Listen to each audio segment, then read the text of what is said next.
Здравствуйте! Сегодня мы хотим представить вам наш проект «Казахстанский монетный двор. Когда качество превыше всего».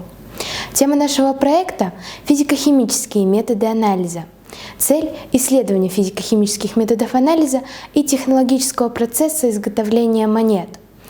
Задачами нашего проекта являлось изучить деятельность и историю предприятия, его особенности и перспективу, влияние на развитие города, а также изучить физико-химические методы анализа и технологический процесс чеканки и производства монет.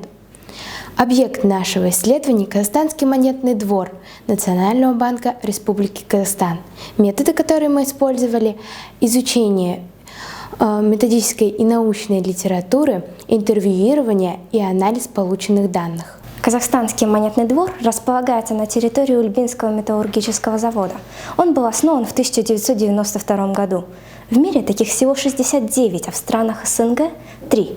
Именно поэтому монетный двор – это уникальное предприятие, которое, несомненно, является достоянием нашей страны. По мере внедрения новых технологий в монетах Казахстан идет наряду с Россией, Англией и Польшей.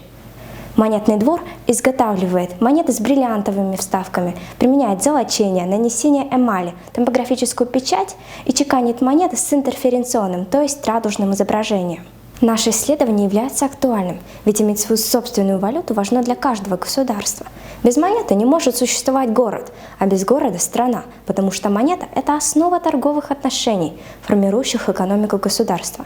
С улучшением технологий возможность подделывания монет также увеличивается. Именно поэтому методы анализов должны совершенствоваться. Самое значимое свойство любой валюты – это качество ее защиты от подделки, что формирует гипотезу проекта. Улучшение методов должно привести к уменьшению риска обмана и фальсификации денежных средств. В своем проекте мы изучили физико-химические методы анализов состава металлов и их сплавов, применяемые на монетном дворе, основными из которых являются титрование, рентгенофлуоресцентный и атомно-эмиссионные анализы.